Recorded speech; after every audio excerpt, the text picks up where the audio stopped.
Hi guys and welcome back to another DrAce video, and today we're going to be playing MotoGP 23 and it is time for round 5 of our MotoGP career mode. It is time for Le Mans and it's time for the French GP. So here we go then guys, not a bad qualifying but I couldn't quite get into Q2, so we're going to be making do from 16th place on the grid. Now I did have a small moment ago where I didn't choose the right fuel for the sprint, and I noticed that the AI go really slow on the left hand side there, so I've gone for the right hand side and hopefully we can now dive up on the inside of these and get the position where I want, which, cutting the corner there a little bit. Bez is giving me a bit of contact, and then on the power we're up into the top 6, so 10 positions gained as we go around the outside of Jorge Martin and around the outside of Binder. Oh, that's a good line there, but not good enough to get past him. And as you may have noticed, as you've seen the title, we have a new contender, and that a new target is in the form of Brad Binder. That's aggressive. Up on the inside of Brad Binder. Oh, he's not letting it go, though. I was going to try and block him off from going into the left-hand side there. Beautifully done as we regain, or at least get the position of 3rd for the first time in this race. And I've cut the corner again. Oh, that was close. I think we might have been alright just getting caught on the curb there, but I don't want to be doing that again. That was a mistake, not a wise decision from your doctor. But now onto the brakes we go into Shimano Buff. A little bit deep, but we've managed to go a bit better on the brakes there. Nice. We're holding Brad Binder off to a 0.3 of a second. Great start, brilliantly done, up by 13 positions in 1 lap. Awesome stuff here in the 7-lap sprint of Le Mans. Now, getting up to Pecco's and Bastianini's speed is going to be something else, but if there's anywhere to do it, we might have a chance here as we go a little bit deep into Recordamont and pull it back in tight. The gap is already 2 seconds to the... in fact, it's not the Beast. In fact, the Beast is leading. It's 2 seconds to just Bagnaia. 2.7 is the gap to Enea Bastianini. Wow, that is a gap and a half. But I'll see what I can do to either keep up this pace or just try and focus on holding off Brad Binder, because I need those points. If we want to continue to get more improvements for the Gas, we have to beat Brad Binder. Now into the right-hand side for La Chapelle.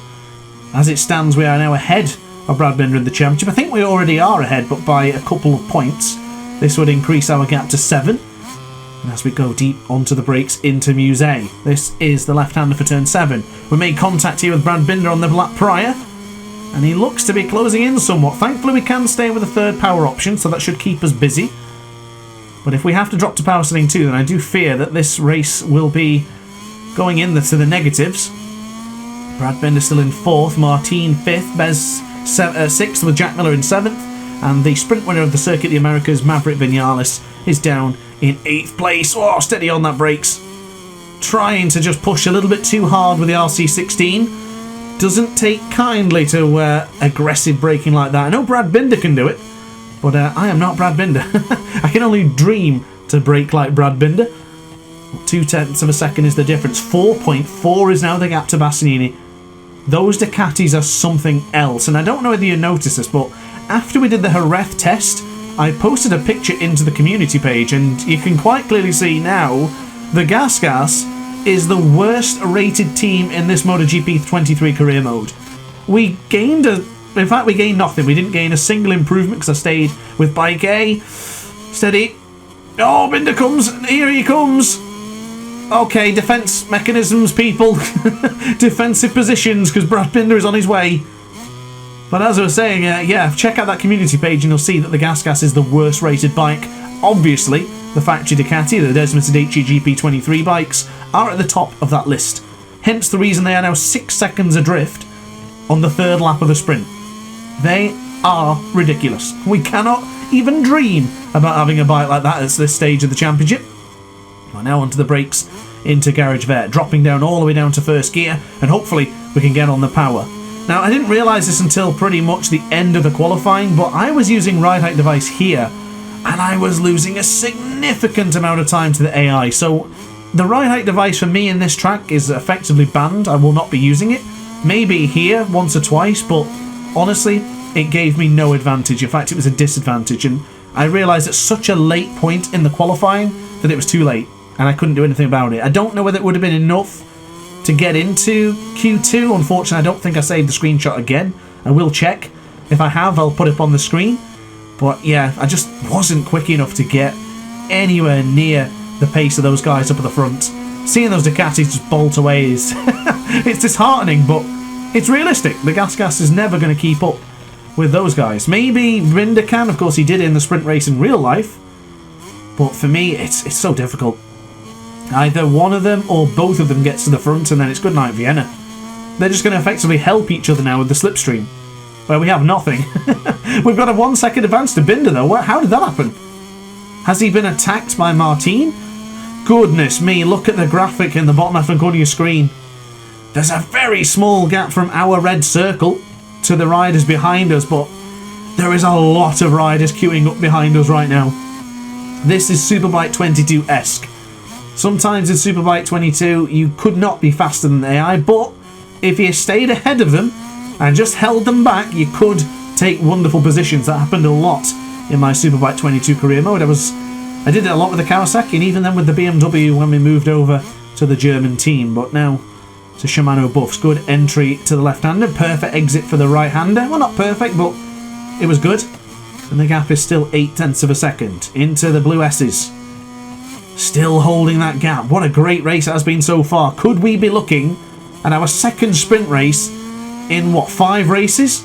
3 races, actually, if you count the Circuit of the Americas to Jerez and then to Le Mans. So we are beginning to get a hang of this. It's beginning to feel better and better every single lap, every single qualifying, every practice, every race session, every sprint. I am doing all right in the sprints. I think it's... Oh, that's a mistake. Yep, give me the track limit warning. That's fair enough. I just went a little bit too hard on the brakes there. Usually I just give a little bit of brake just to close the apex. And that time around, that was just way too much. Well, onto the brakes we go, into La Chapelle. I will be honest, I don't feel as comfortable here in Le Mans as I did in Jerez. I felt in the Spanish GP we were much more on it. You know, a couple of lap times we had a deviation of maybe a second in the race, but in the sprint we were just perfect. We did every single lap as hard as we could, and in here I feel like I'm pushing, but I'm not consistent. And I think that's what I've got to fathom out before the race, because it's going to be very difficult in the race. It's going to be really hard, because we have to drop down to power setting 2, which we'll need to make sure we have enough fuel, and that's when things get difficult. But casting my mind back when I was when Jack Hammer sent me his lap times, of course the MotoGP Sport Champion, he did show me that he drops down to power settings mid-corner sometimes. So if you're in a corner like these, you can drop to power setting 2 and then change back up to 3 going on the straights. So it might be a strategy that I'll start to employ for my own riding. I'm still learning. I'm not an expert. I can show you the basics. I can show you how to be competitive like me, but that extra bit that makes you an eSport champion, I can't teach that. I'm still learning. But across the line, it's a 1:31.1 again, so good consistency coming in the 2 laps there. And Brad Binder is still trailing by a second. Are we going to be taking our second third place in a sprint race this season? I sincerely hope so. But I'm desperate to start moving over to the next plateau, the next dimension of talent, and that is win a MotoGP sprint. We haven't had a full race podium yet, but never say never. Who knows what's going to happen? But what I can guarantee is I think the next race in Mugello will be a disaster. If we even get in the points there, that'll be a win. The long start is going to be a nightmare since we can't start very well. I'm just only hoping that they don't break very well into San Donato. And then from there, the qualifying is going to be ridiculous. I don't think I've qualified well once in Mugello. I don't know what it is about Mugello, but I've just completely lost all hope in that track. I used to be decent at it. I used to be good going into like Casanova and Savelli. But ever since moving over to Ride 4, trying it on Ride 5, jumping back to MotoGP, I just don't feel comfortable in that circuit anymore. The tracks that are shared between games, I never do well on. Just stick with one of them. Like even the Superbike tracks and then moving across back to MotoGP I find difficult as well. Ooh. Okay, enough talk. The gap is down to 0.8 of a second. Oh, that's really deep. Surprised we didn't get a penalty for that. I know they do that in real life a little bit. Maybe not as egregious as that. But that's another consistent lap time coming in. A 1:31.135. So just a thousandth of a second from lap 4. Really tight to the apex out into the Dunlop right-hander.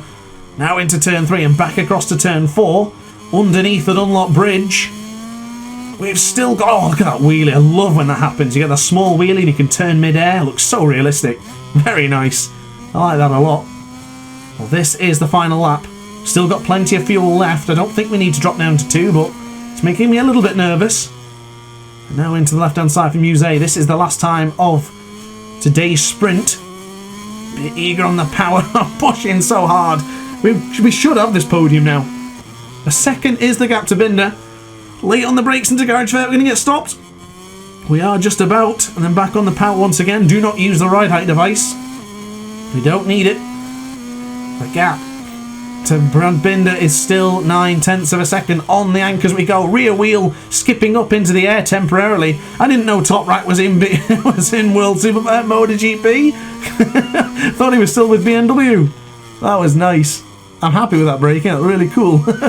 But now into the 12th corner here in Le Mans. The fans would have already cheered Bastianini across the line. Pecco Bagnaia in second. And we are coming into 13 and then into Recordamont for our second MotoGP sprint podium. Can we wheelie for the aces? You betcha! Another podium for us. Well, that's a terrific result. Really pleased with that one.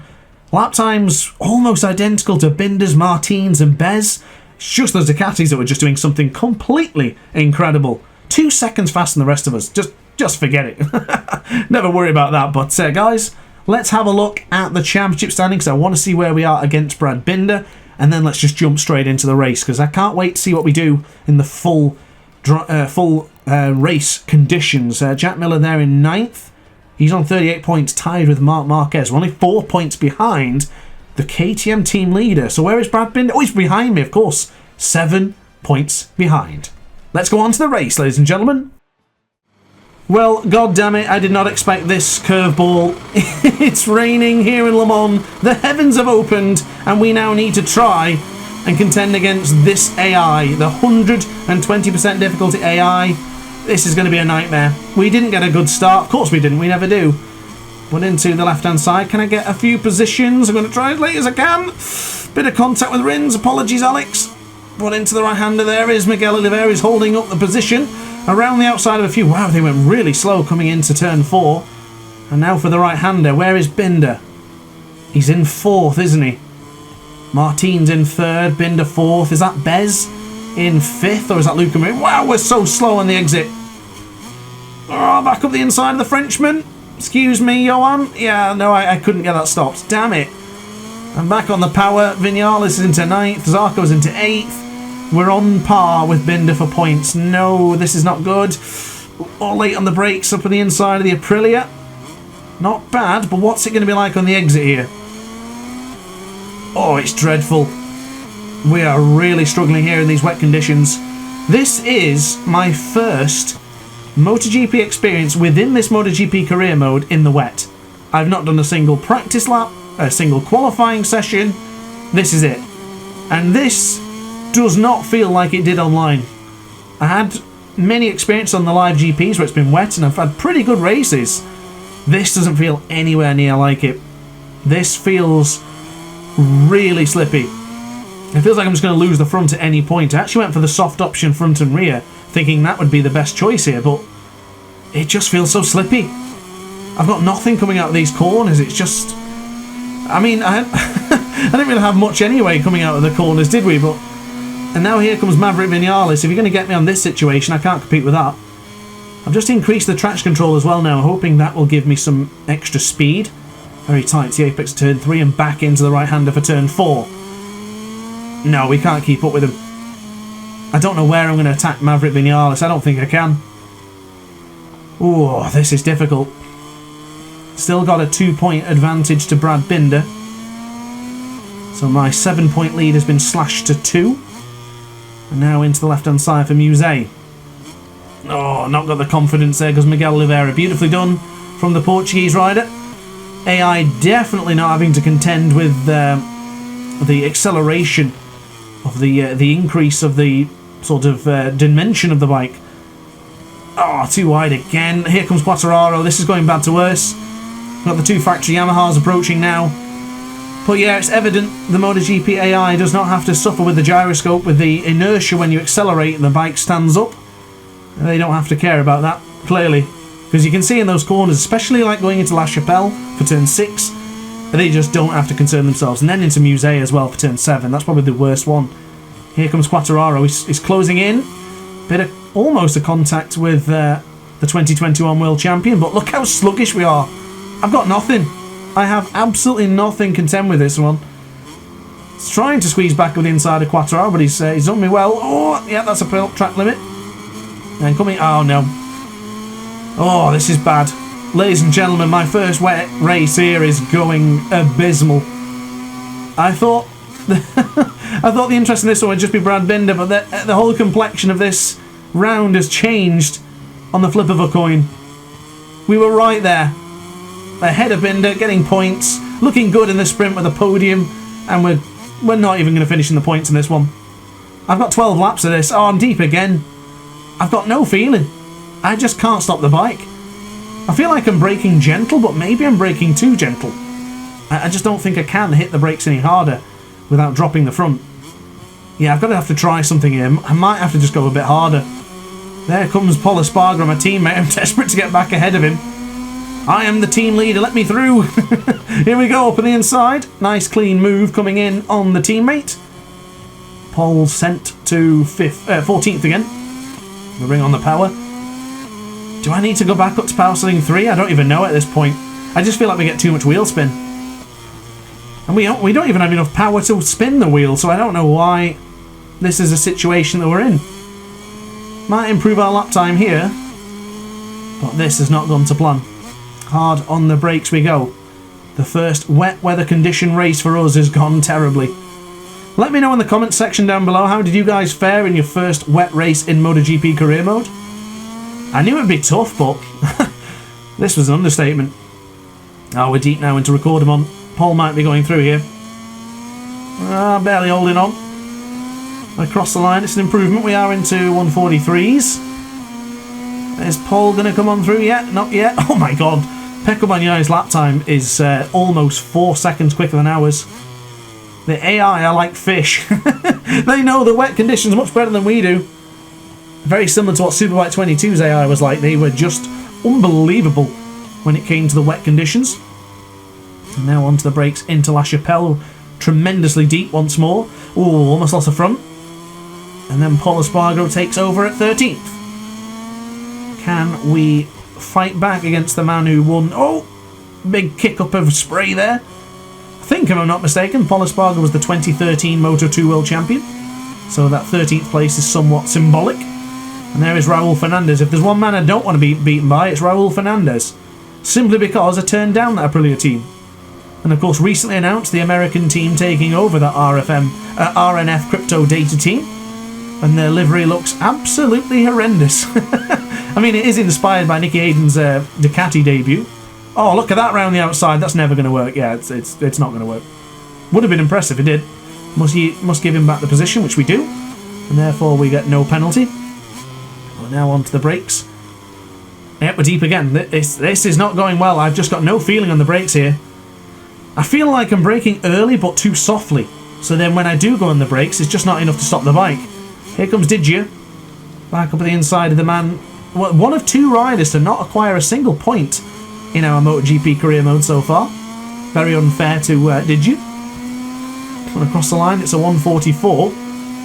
So lap times are still very much the same, even though we've certainly been embarrassed on that last lap. And then into the brakes for the Dunlop corner. Back into turn 3. We've gone deep again. I hope we don't get... Yeah, I was really worried we'd get hit when we turn in there, but we are now out of the points and we don't stand a chance. Here is Alex Rins, pretty handy in the wet conditions, but right now, down in 18th. And then Rins is going to come through on the LCR Castrol Honda. This is going bad to worse, ladies and gentlemen. This is not going to plan.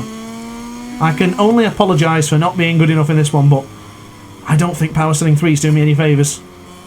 I don't think downshifting to first gear is also doing me any favours. Oh, here comes Alex Marquez, the Silverstone Sprint winner in MotoGP in real life. And on the brakes we go, around the outside of Marquez, nice. Seem to be doing alright into Garage Verb, but a straight line braking I do feel confident on in the wet, but it's the trail braking mid-corners I just don't feel confident at all. I lose so much momentum and belief. Here in the brakes, I don't feel too bad. Braking quite firm. And we're actually improving a bit on this sector. the gap is still going to be 4 tenths from the delta of the previous lap. Steady. Here comes Alex Marquez. And then we'll have Aleix Espargaro and then Luca Marini behind us, and then that's it. We're going to be dead last. Here comes Aleix. Bit of contact with the number 41. 6 more numbers than you have, Aleix. Oh no, here he comes. Ooh. We braved it around the outside. And here he comes again. The speed on the straight we cannot contend with any of the riders in this race. As Bagnaia, Martin and Bezzecchi are on the podium. Can we attack Espargaro here into the left-hander? No, not close enough. Not brave enough is probably one of the issues there. Onto the power. Yeah, quick look, we'll see where Marini is. Oh, he still made contact, even I tried to give him some space. Into La Chapelle, we're deep again. And then he comes through. Ah! I'm trying so hard here, but I just can't compete with him. We've seen in Moto 2 that the mixed conditions are where I struggled the most, and then when we had full wet conditions, I was very competitive. But here, yeah. Look how much we got dropped on the corner exit there. Am I accelerating too much? Not enough? I don't know. Oh my god, almost lost the front. Wow. Apologies for screaming in your ears, ladies and gentlemen, but that's it. That is it. We are now dead last. But I saved it. I saved it. I mean, say what you want, but I saved that. But bloody hell. We're back down to 22nd. I mean, we lost 6 places. It wasn't a great qualifying, but from a sprint podium to dead last, 20 seconds behind the race leader after only 6 laps. Embarrassing. I've tried, but it's just not good enough. I increased the traction control. Was that a mistake? I didn't change the engine brake. Was that a mistake? I don't know. Too many questions here, no answers. Yeah, that was our worst lap time by a mile. The rest of them have been somewhat consistently bad. Deep into the brakes into 2. And then on the left-hand side for turn 3. Back on the right-hander for turn 4. Clean. No more clean, I went too wide. And you know what it's like getting onto the curbs in the dry. Imagine how bad it is getting on the curbs in the wet. Even worse. So, we are down by a mile now. But my interest lies with Takaki Nakagami. Let's see if we can close back on the LCR Idemitsu Honda man. Because, yes, we might be last, but at the end of the day, we've got a lot of experience to earn here. And we need it. We need to get the feeling for the wet conditions. I don't doubt towards the end of this race we're probably going to go a lot quicker. I'll have the momentum, I'll have some confidence again. Oh my god, don't downshift to first. Oh wow. That is not happening at all. Don't do that. Binder lost a point. That's good news. So we're only a point behind Brad Binder. And we have until the end of Mugello, I think, to win this objective. I don't know what we're going to get, but I do believe it will help our chances for future upgrades. And who knows, might even open up a seat with KTM, which will be a question we'll find out. But as it stands, the worst bike on the grid is looking to be the worst bike in the grid. Might have been lucky in the sprint, but here in the wet conditions, I would say this is player skill that's let us down here. I've just not been strong enough. No way. I mean, the AI have been damn near impossible to beat, but still. Our worst lap time of the race, not including the start. 1:41.568 for the number 47. Gap to Takaki Nakagami is now up to 4.5, so Taka is getting away from us. But nice. Oh, not a nice entry because I cut the corner again. We might find ourselves with a track limit warning here. Not like things could get worse. And now into the right for La Chapelle. Nice tight apex. Bringing on the power. Okay, a little bit quicker. No, maybe the delta's there. It's up by half a tenth. And now into the left for Muse for turn 7. I don't like getting caught on the curbs in the wet.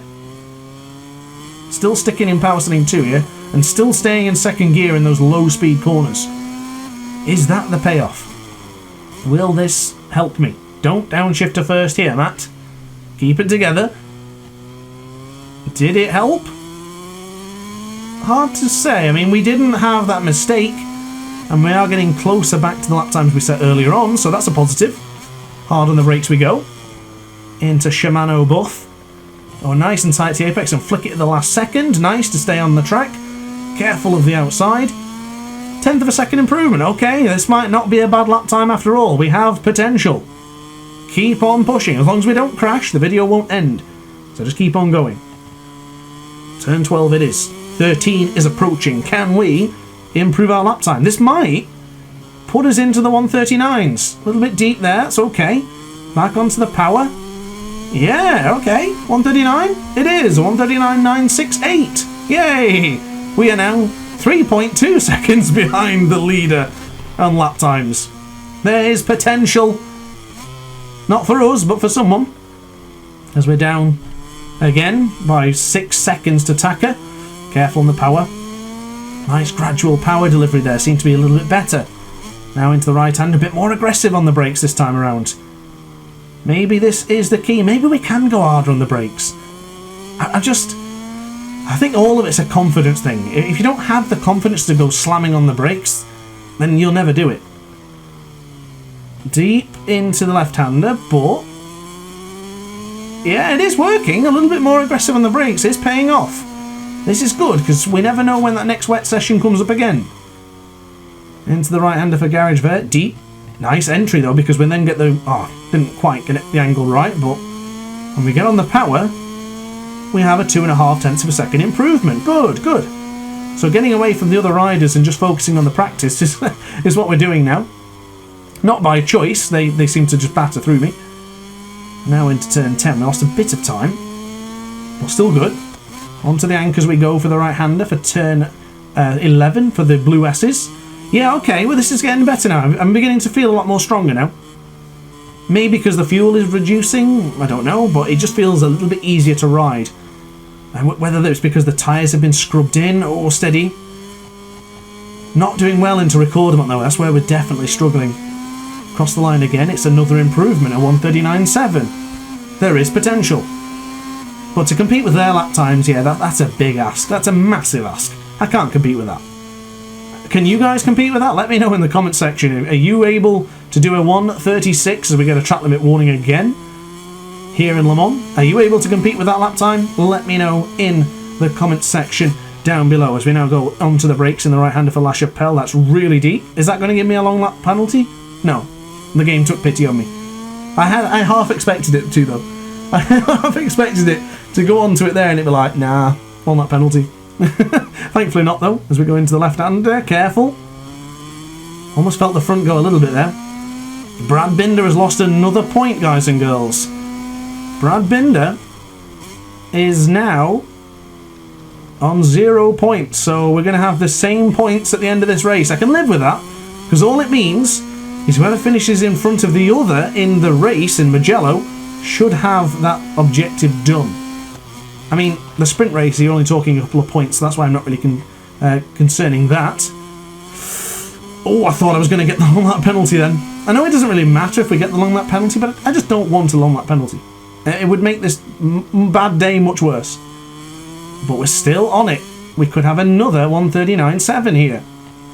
We have to be very careful into the final corner because he touched that chicane or the right-hander once. Good tight entry there. Why did downshift there? That's not helping. I've been doing that a lot actually recently. Just downshifting too prematurely. It is another 139.9. I'm not mad. I'm not mad at this result. I think it was expected to be really difficult and I knew it would be. Maybe not this hard. But I'm happy that we've continued to plug along and just keep on trying our best to get better lap times. That's all we can do. And I hope the video has still been interesting even though it's just been me on the circuit on my own. Just trying to show you my learning curve, let's say, and just show you what I can do. Oh no, I lost the front! No! Oh! I mean, it was a low side. I think we could continue. If it was a horrific crash, then usually I would say the video ends, but that wasn't too bad, was it? We could get away with that. As long as I don't do it again. I think it's fair to continue. Not like I'm going to earn any points, but my usual rule is that if I do crash or get taken out, I'll end the video. I think it adds to the immersion. But here I think that was an alright crash. I think we could get away with that in real life. So, yeah. Are we in agreement? I mean, it's too late anyway. We're still going to record the video, but are we in agreement that that's okay? Actually, let me know in the comment section down below what you think about that. If I do crash, would you like to see the video end, or would you like to see the races continue, even though I will be down at the back of the grid? And that's... How did we not get a track limit warning then? Okay, well, I won't question it. But now we're into the right-hander for the blue S's. Deep again. This is not an improvement on the lap time, because lo and behold, when you crash, you don't improve your lap time. And the gap is now 13 seconds to Taka Nakagami. Good lord. And we're now 44 seconds behind the leader, which is Pecco Bagnaia again. Good lord. A 145.4 from us. Embarrassing. Back to Power Steering 3 then. Let's see if this does any better. I think Power Steering 2 is the better option, to be honest. You don't get as much kick coming out of the corners, where I think Power Steering 3 might be too aggressive. Not bad. But as you can see, the spin kicking up is actually losing us time here. So into the right-hander for La Chapelle. And then back on the power. I think I might as well drop to Power Steering 3. Maybe I'll leave it a little bit longer. Oh, I'm back in the points. Binder has obviously lost another point, resulting in me taking over for 11th? 11th in the championship, I think. Good. Let's hope that remains the same way for the next 2.5 laps. Onto the brakes we go. Onto the right-hander for Garage there. Steady, steady, steady. I'm off the circuit again. Yeah, Power Steering 3 is not for me. I don't think this works in the wet. I tried, and I don't think it's working. But we'll see. So now into the left-hand side. Oh, back onto the right. Yeah. No. I think it's coming to an end. My improvements are only able to be done on Power Steering 2. I just don't think Power Steering 3 is the right fuel for the right fuel option for the job. It's too torquey. It's too power. I can't do it. I need to be really gentle. Oh, I'm off the circuit again. What's happened? I fell off, and I've completely lost all my confidence. That was only 1 lap ago. Put it to the back of your mind and keep on pushing, Matt. We're down to Power Steering 1 now to see what the difference is. I've got to fathom it out and figure it out whether this is going to work. And Power Steering 1 is... Oh, save me, ladies and gentlemen. It's not going well. Should I end the video? Should we just call it quits? I don't know anymore. We're on the penultimate lap. I've only got a bit more to go, so I might as well keep on pushing. Oh, steady. Downshifted to first again. I don't know why I feel that's going to work. I think because I've used it so much in Ride and the other MotoGP games, and even in Moto 2, I felt it worked so well. Even Moto 3, having that extra boost coming out of Power Steering 1, out of the first gear, helped quite a lot. But I don't think it's working in MotoGP. I think I've got to get out that habit and just try staying in Power Steering, the second gear. Sorry, my voice is going in this one. I've recorded a lot of videos today, and yeah, there were some intense ones as well that I had to record. So hence the reason why it's a bit rough and raspy. But now onto the brakes from the left-hand side. This is Shimano Buff. Keep away from the right-hander, we do. And yeah, I would like to say that Power Steering 2 is the tyre, I can't speak, sorry guys, it's all going heck to a handbasket here. It is the fuel choice to keep on with decent lap times. Although, oh look at that, Espargaro and Digio have just crashed. What's happened there? The pair of them have had some sort of tete-a-tete on track. That's a damn shame for me and my teammate, because I think he was close to the points. But now he stands no chance of getting into the points, so that's a shame for Espargaro, and of course that's a shame for Digi, because he still hasn't acquired a single point this season so far. Absolute shocker, that is. Neither is Takaki Nakagami, but we also know how difficult the Honda is to ride. Now into the right for the final lap, underneath the Dunlop Bridge for the last time this season. Of course, we'll be back here next season. Who knows what team we'll be with then. Oh, I've lost the front again. Same spot as earlier. Oh, it just doesn't feel like there's anything to brake on. And I guess the front soft, considering how battered it looks on that right-hand side, probably explains why we just crashed there again. And we are now 57 seconds behind the leader. Lord Almighty, that is an embarrassment. 2 crashes and a damaged ego, pride has been knocked. We've got to bounce back in Mugello, but I am so nervous for Mugello. I never do well there.